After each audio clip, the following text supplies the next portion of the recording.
जम्मू कश्मीर से आर्टिकल 370 हट चुका है। जम्मू कश्मीर राज्य का पुनर्गठन भी हो चुका है और अब जम्मू कश्मीर और लद्दाख दो नए केंद्र शासित प्रदेश भी बन चुके हैं।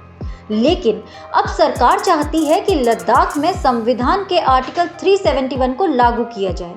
तो आखिर क्या है आर्टिकल 371 जिसे लद्दाख में सरकार लागू करना चाहती है, और आखिर आर्टिकल 371 के लागू होने से लद्दाख में क्या बदलेगा? क्या जिस तरह से आर्टिकल 370 ने जम्मू कश्मीर को विशेष प्रावधान दिए थे, अब 371 के जरिए वैसे ही प्रावधान लद्दाख में लागू हो जाएंगे? क्या इस आर्टिकल से लद्दाख को देश के बाकी केंद्र शासित प्रदेशों की तुलना में विशेष व्यवस्था मिलने लगेगी? आखिर लद्दाख में 371 के लागू होने से क्या बदल जाएगा? तो आइए इस वीडियो के माध्यम से इन सभी चीज़ों को जानते हैं। सबसे पहले जानते हैं कि क्या है अनुच्छेद 371। आर्टिकल 371 और इसके क्लॉज स्पेसिफिक स्टेट्स को स्पेशल प्रोविजंस प्रदान करते हैं, जो अक्सर कुछ रिलीजियस और सोशल ग्रुप्स को रिप्रेजेंटेशन देने के लिए और इन ग्रुप्स को स्टेट और सेंट्रल गवर्नमेंट्स के इंटरफेरेंस के बिना अपने मामलों पर ऑटोनॉमी का प्रयोग करने की अनुमति देते हैं। आर्टिकल 371 कॉन्स्टिट्यूशन के पार्ट 21 का हिस्सा है।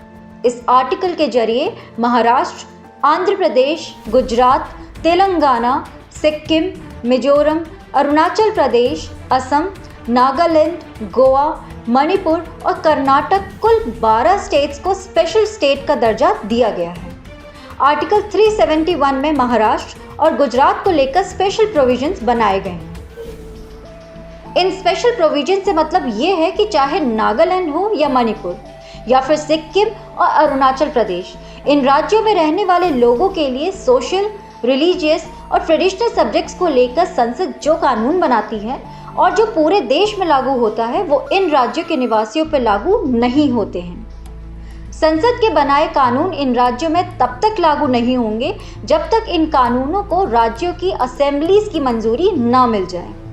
आर्टिकल 371 और 371A से J तक राज्यों को विशेष अधिकार प्रोवाइड करवाता है। चलिए अब आगे बढ़ते हैं और जानते हैं कि आर्टिकल 371 से लद्दाख को क्या फ़ायदा होगा।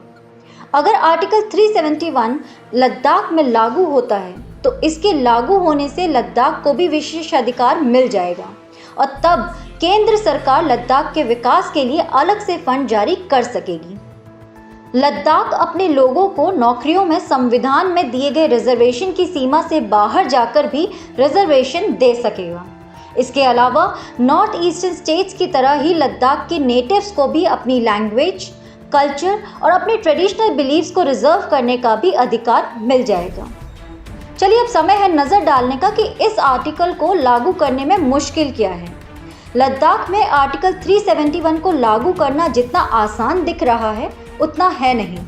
दरअसल इसके लिए संविधान में अमेंडमेंट करना पड़ेगा। पहले भी जब संविधान बना था तो उसमें सिर्फ अनुच्छेद 371 ही था, लेकिन जैसे जैसे राज्यों का रिफॉर्मेशन होता गया, संविधान में संशोधन करके 371A से लेकर 371J तक नए अनुच्छेद जुड़ते गए।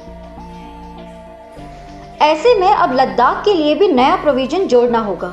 आर्टिकल 371 संविधान के भाग 21 का हिस्सा है और इसके प्रावधान टेम्परेरी होते हैं। सरकार चाहे तो आर्टिकल 371 को लागू करने के बाद उसे हटा भी सकती है और ये पूरी तरह से कॉन्स्टिट्यूशनल प्रोसेस है। चलिए इस पूरे टॉपिक का निष्कर्ष जान लेते हैं। संविधान में कुछ राज्यों की रिक्वायरमेंट्स और आकांक्षाओं को पूरा करने के लिए स्पेशल प्रोविजन है, लेकिन उनमें कुछ प्रॉब्लम्स भी हैं जिनमें सुधार की आवश्यकता है और ये विशेष प्रावधानों को राज्यों और राष्ट्र के लिए अधिक न्यूट्रल, स्किल्ड और बेनिफिशियल बनाएगा।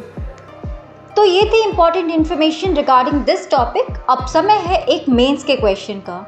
संविधान के भाग 21 के तहत कुछ राज्यों के लिए विशेष प्रावधानों के प्रभाव और प्रभावशीलता का मूल्यांकन करें। इन प्रावधानों की चुनौतियां और सीमाएं क्या हैं? Evaluate the impact and effectiveness of special provisions for certain states under Part 21 of the Constitution. What are the challenges and limitations of these provisions? You all may leave your answers on our Telegram channel, and if you have not subscribed our YouTube channel yet, kindly do it. Thank you so much.